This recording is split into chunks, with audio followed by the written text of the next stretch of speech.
What if everything you've been told about love is wrong? Carl Jung, the legendary psychologist, believed that most people confuse love with attachment, fantasy, or even selfish need, but true love is something far deeper. It's not just about romance, it's a profound psychological and spiritual journey. So how do you know if what you're feeling is the real thing? Carl Jung's insights into love go beyond fairy tales and surface-level passion. He saw love as a force that shapes not just our relationships, but our very souls. According to Jung, real love isn't about finding your other half. It's about becoming whole yourself while walking alongside another. It demands self-awareness, courage, and the willingness to face both light and shadow. But how can you recognize it? In this video, we'll explore the 7 unmistakable signs of true love, according to Jungian psychology, signs that reveal whether your relationship is rooted in deep connection or mere illusion. Sign number 1. Love is not possessive. Carl Jung's vision of love was radically different from the cultural myths that portray it as ownership or emotional dependency. He believed that true love flourishes only when both individuals are free, not just physically, but in their thoughts, desires, and inner growth. Possessiveness, in Jung's view, isn't love at all, it's fear disguised as affection. When we try to control another person, whether through jealousy, demands, or subtle manipulation, what we're really revealing is our own insecurity, not devotion. Real love doesn't chain, it liberates. It says, "I choose you, but I do not claim you."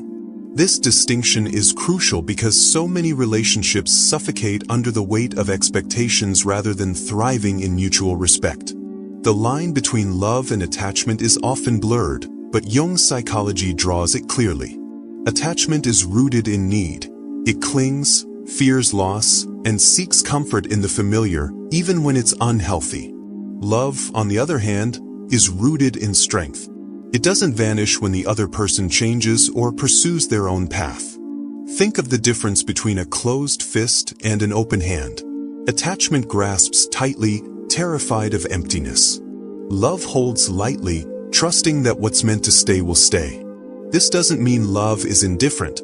It means it prioritizes the other's humanity over one's own cravings for security. A striking example of this principle is how healthy relationships nurture personal growth rather than stifle it. Consider 2 people who support each other's ambitions, even when those dreams pull them in different directions temporarily. A partner who encourages the other to study abroad, take a risky career leap, or spend time alone to reflect isn't acting out of neglect. They're practicing Jungian love. They understand that individuality isn't a threat to intimacy. It's the very thing that keeps it alive.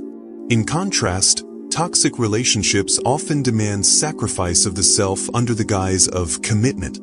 Jung would argue that this is backwards. Only by honoring each other's wholeness can a couple create something enduring. This idea also confronts one of society's most pervasive myths, that love means 2 people complete each other. Jung rejected this entirely. His concept of individuation teaches that we must first become complete within ourselves, facing our shadows, integrating our contradictions, before we can authentically love another. Otherwise, we risk using relationships as crutches, projecting our unmet needs onto our partners. True love begins when we stop demanding that someone else fill our voids and instead appreciate them as separate, sovereign beings. It's the difference between saying, "I need you to be happy," and "I am happy, and I celebrate you." Ultimately, Jung's perspective calls for a courageous kind of love, one that embraces uncertainty and rejects control. It asks us to examine whether our actions come from generosity or fear, from admiration or dependency. In a world that often equates passion with possession, this first sign of true love is perhaps the hardest to live by and the most transformative. Because when we finally release the instinct to own, what we gain is far richer, a connection that's chosen freely, every day, by 2 people who don't belong to each other but choose to walk together. Sign number 2. You accept their shadow. One of Carl Jung's most profound contributions to psychology was his concept of the shadow, the hidden, often unconscious parts of ourselves that we reject, deny, or suppress. These might be traits we deem unattractive, embarrassing, or even shameful: our anger, selfishness, insecurities, or past mistakes. But Jung argued that true love isn't about finding someone who fits a perfect ideal. It's about embracing the whole person, shadow included. When we love authentically, we don't just adore the polished, socially acceptable version of someone. We accept the messy, contradictory, and imperfect human beneath. This doesn't mean tolerating abuse or harmful behavior, but rather recognizing that flaws are an intrinsic part of being human. To love someone's light without acknowledging their darkness is to love an illusion, not a real person. Modern relationships often suffer from a kind of projection sickness, where we unconsciously assign our own unmet needs or fantasies onto our partners. We expect them to be endlessly patient, perpetually kind, or eternally exciting, qualities no human can sustain. Jung warned that this idealization is a trap. When we project perfection onto someone, we set them up for failure and ourselves for disappointment. Real love requires seeing the other clearly, not as a blank screen for our desires. It asks, "Can I love you when you're not who I imagined you'd be?" This shift from projection to acceptance is painful but necessary. It means releasing the fairy tale and choosing the flesh and blood reality instead. A powerful example of shadow acceptance is loving someone through their struggles, not as a fixer or savior, but as a witness. Imagine a partner who loses their job and spirals into self-doubt, or a lover who reveals a childhood trauma they've carried in silence. In these moments, we face a choice. Do we withdraw because their pain disrupts our comfort? Or do we meet them where they are, without judgment? Jungian love leans toward the latter. It understands that vulnerability is the gateway to intimacy. When someone shares their shadow with us, their fears, regrets, or perceived weaknesses, they're offering us their truth. To reject it is to reject a part of their soul. This doesn't mean we should romanticize toxicity or stay in relationships that erode our well-being. Jung's point is subtler. Love isn't about fixing someone's shadow but acknowledging it, in them and in ourselves. Often, the traits that irritate us most in others are the ones we've disowned in ourselves. A partner's stubbornness might trigger us because we've denied our own. Their neediness might repel us because we fear our own dependence. In this way, relationships become mirrors. The more we make peace with our own shadows, the more compassion we can extend to theirs. Ultimately, Jung's vision of love is deeply honest. It asks us to confront the uncomfortable truth that no one is perfect, and that's okay. In fact, it's more than okay. It's what makes love real. When we stop demanding that our partners conform to our fantasies, we open the door to something far more precious, a bond that's rooted in reality, resilience, and mutual grace. This is the alchemy of shadow work in love, the transformation of despite into because. Because you are flawed, I see your humanity. Because you are whole in your brokenness, I love you. Sign number 3. Love inspires growth. Carl Jung's concept of individuation, the lifelong process of becoming our most authentic, integrated selves, reveals a startling truth about love. The healthiest relationships don't just make us happy, they make us grow. Unlike the shallow comforts of codependency, where two people cling to each other out of fear or emptiness, Jungian love acts as a crucible for transformation. It challenges us, stretches us, and at times even unsettles us, not out of cruelty, but because real love refuses to let us stay stagnant. When two people are committed to their own and each other's evolution, the relationship becomes more than a partnership. It becomes a living, breathing journey toward wholeness. This kind of love doesn't shy away from difficult conversations or uncomfortable truths.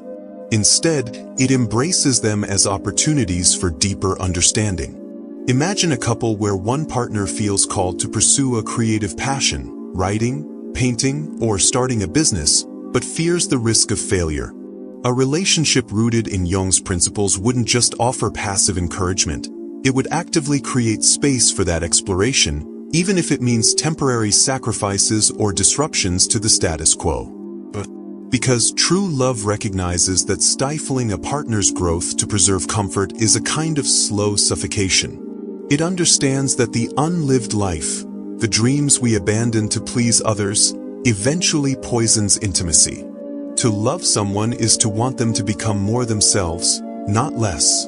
The same principle applies to inner work.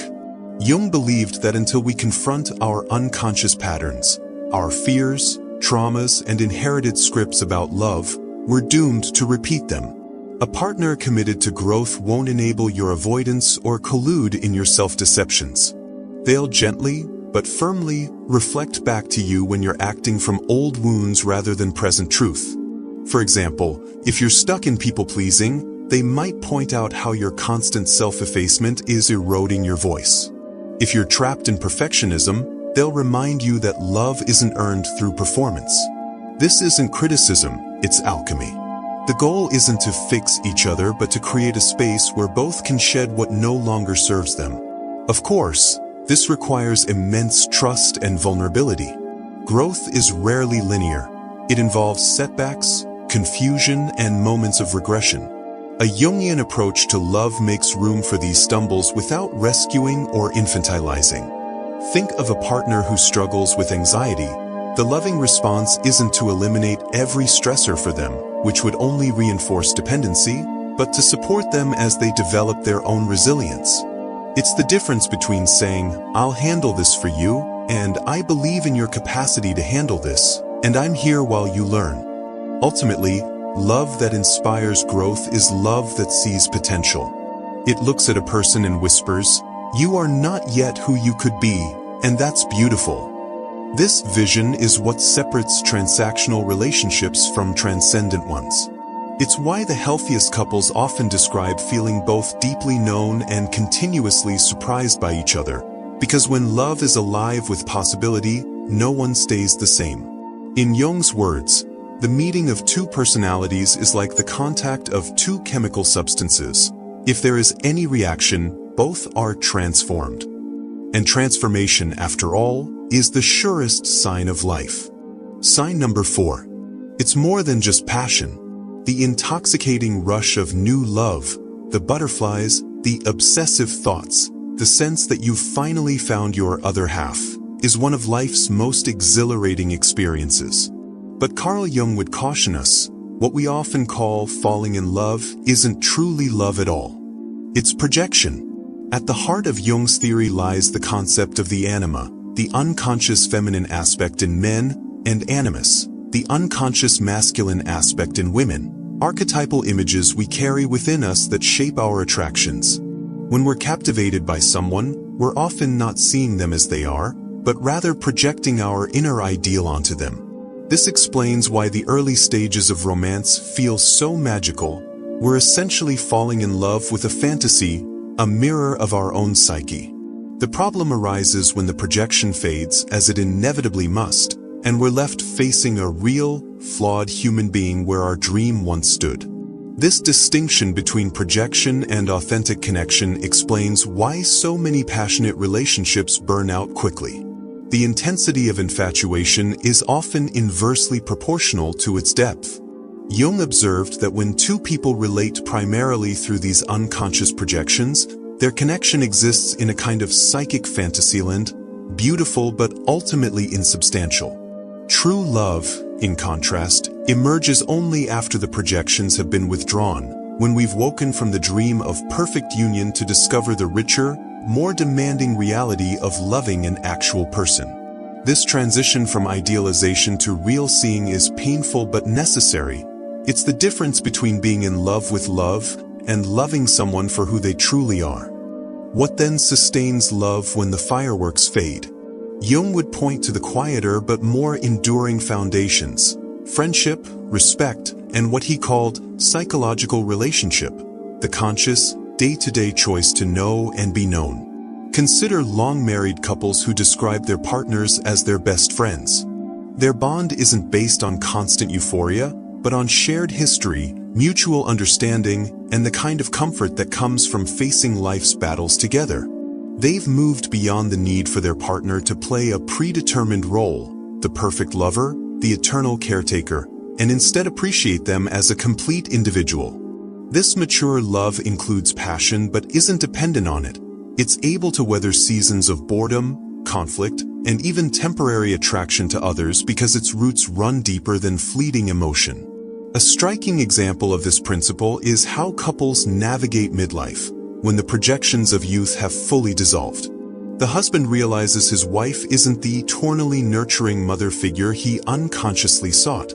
The wife sees her husband isn't the fearless hero she imagined. For some, this realization spells the end of the relationship. But for those practicing Jungian love, it marks the beginning of something real, an opportunity to relate not as archetypes to each other, but as human beings. They discover new dimensions in their partner that the initial projection had obscured, the quiet strengths, the unexpected vulnerabilities, the evolving person emerging through years of shared life. This isn't to say passion has no place in lasting love.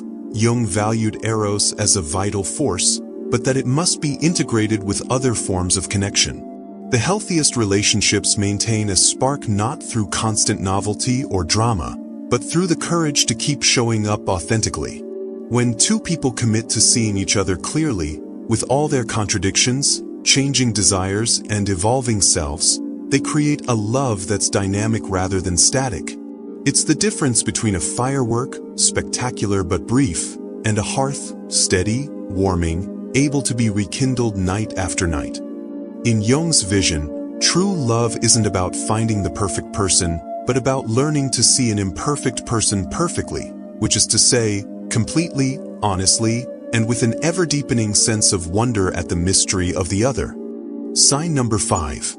You feel whole, not incomplete. One of the most pervasive and damaging myths about love is the idea that we are incomplete until we find our other half. This notion, romanticized in everything from ancient Greek mythology to modern rom-coms, suggests that love is about filling a void within ourselves. Carl Jung vehemently disagreed with this perspective. In his view, authentic love cannot emerge from emptiness or lack.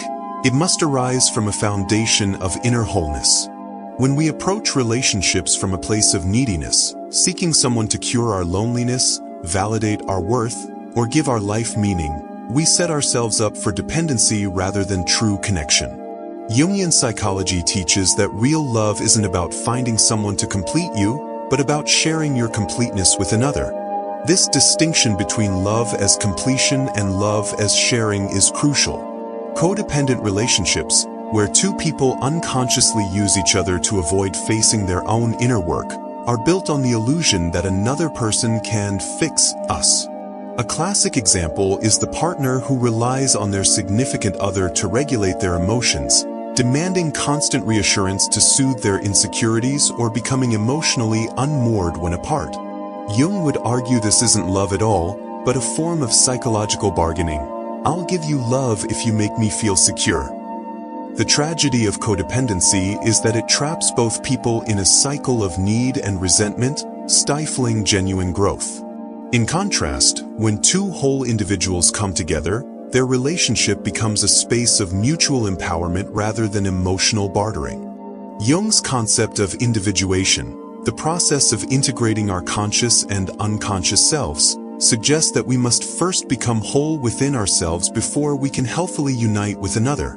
This means doing the difficult inner work, facing our shadows, healing our wounds, and developing the capacity to sit with our own emotions without fleeing into another's arms. Consider someone who jumps from relationship to relationship, terrified of being alone. Each new partner temporarily numbs their anxiety, but the underlying emptiness remains untouched. Jung would say this person isn't seeking love, they're seeking escape from themselves. Until they learn to be at peace in solitude, they'll continue projecting their unmet needs onto their partners, turning love into a form of emotional hostage-taking rather than free-giving. A powerful example of wholeness in love is when two people maintain their individuality even in deep connection. They don't lose themselves in the relationship. Instead, they bring their full, independent selves to it. You might see this in a couple who supports each other's separate friendships and hobbies, who can spend time apart without anxiety, or who don't demand that their partners share all their interests. Their bond isn't threatened by differences because it's not based on fusion, but on respect for each other's autonomy. This kind of love says, "I don't need you, but I choose you," again and again. The healthiest relationships function from a place of abundance rather than scarcity. When we're whole within ourselves, we don't love out of fear of being alone, fear of abandonment, fear of inadequacy, but from a genuine desire to share and connect. This shift transforms the nature of love entirely. Instead of clinging possessively, we're able to give freely. Instead of demanding constant validation, we're able to appreciate our partner without making them responsible for our self-worth. Jung's perspective invites us to reframe love not as a salvation from our incompleteness, but as a celebration of our wholeness. In doing so, we move beyond the child's hunger for someone to fill our voids and step into the adult's capacity to walk alongside another, not as two halves making a whole, but as two wholes making something greater. As Jung himself put it, the privilege of a lifetime is to become who you truly are. And only from that place of authenticity can true love begin. Sign number 6. Love has a spiritual dimension. For Carl Jung, the most profound experiences of love transcended psychology. They touched the realm of the sacred. He saw in romantic love an echo of the hieros gamos, or sacred marriage, an ancient archetype representing the union of opposites into a greater whole. This wasn't merely poetic metaphor. Jung believed that when two people connect at the deepest level, they participate in something timeless and universal, a psychological and spiritual alchemy that mirrors the divine. In this light, true love isn't just a personal bond but a cosmic event, a meeting point between human and transcendent. Those who have experienced this dimension of love often describe it in uncanny terms. A sense of recognition, as if they've known each other beyond this lifetime, or a feeling that their meeting was fated by forces greater than chance. Jung introduced the concept of synchronicity, meaningful coincidences that defy logical explanation, as evidence of the psyche's connection to a deeper order. In the context of love, synchronicities often appear as signs. Perhaps you and your partner discovered you were in the same place years before meeting, or you share the same obscure childhood memory. These aren't just charming anecdotes. To Jung, they signal that the relationship serves a purpose beyond personal happiness. The universe, through these whispers of symmetry, hints that this love is part of a larger narrative, one that calls both individuals toward growth and transformation. A couple might find that their union catalyzes profound changes, healing old wounds, awakening creativity, or even altering life paths in ways that feel divinely orchestrated. Across cultures and eras, human beings have instinctively described transcendent love in spiritual terms, as a mirror of the soul's journey or a taste of the sacred. Jung would argue this is no accident. When we love deeply, we touch an archetypal reality. The lover becomes, in some way, a bridge to the numinous. This explains why the loss of such love can feel like a spiritual crisis, and why its presence can evoke awe. Consider the example of two people who, after meeting, experience a cascade of inner revelations, dreams that intertwine, intuitive knowing, or shared visions of the future. These phenomena, often dismissed as fantasy, were to Jung evidence of the psyche's boundless depth. In true love, the personal and transpersonal merge. The beloved reflects not just who we are, but who we might become when touched by grace. This spiritual dimension carries a paradox. While such love feels fated, it also demands conscious participation. The sacred marriage archetype isn't about passive bliss, but active co-creation. Jung warned that the euphoria of meant to be can devolve into entitlement unless paired with humility and work. Those who've known this depth of connection often speak of it as both gift and task, a calling to nurture something beyond themselves. A couple might feel they were brought together, but the real magic lies in what they choose to build with that spark. Here, love becomes a spiritual practice, a daily invitation to see the divine in each other's flaws, to forgive as the universe forgives, and to serve the bond as something holy. In Jung's vision, this is love's highest purpose, not just to make us happy, but to make us whole, and in doing so, to remind us of our place in the great mystery of existence. Sign number 7. It challenges you. The romantic ideal of love as endless harmony and effortless compatibility is not only unrealistic, it fundamentally misunderstands love's true purpose. Carl Jung saw relationships as the most powerful crucible for psychological and spiritual growth, precisely because they don't allow us to remain comfortable in our illusions. True love isn't soothing, it's transformative. It confronts us with all the parts of ourselves we've avoided, our insecurities, our controlling tendencies, our hidden wounds, and demands we face them. This is why the people we love most deeply are often the ones who trigger us most intensely.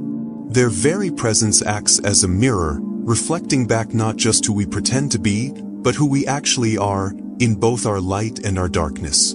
What we call chemistry is often this unconscious recognition, an intuitive knowing that here is someone who will reveal us to ourselves, for better or worse. Consider how arguments in unhealthy relationships tend to be cyclical, the same fights about the same issues, with no real resolution. Jung would say this happens because we're not actually engaging with the root of the conflict, which is almost always internal rather than interpersonal.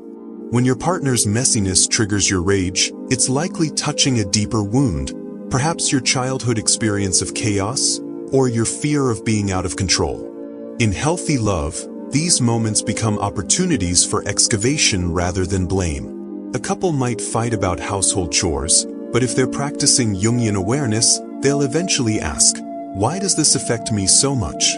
What old story is this triggering? The argument then becomes a doorway, not a battleground. This is how love challenges us, by turning every friction point into a chance to know ourselves more honestly. The most growth-oriented relationships often feature what Jung called the containment of conflict, the ability to stay present with tension without fleeing or retaliating. Imagine a partner points out your defensive behavior. Your instinct might be to counterattack or withdraw. But if you can pause and consider their feedback, you begin the real work. This requires tremendous vulnerability, to admit that the person who knows you best might also see you most clearly, even when it's uncomfortable.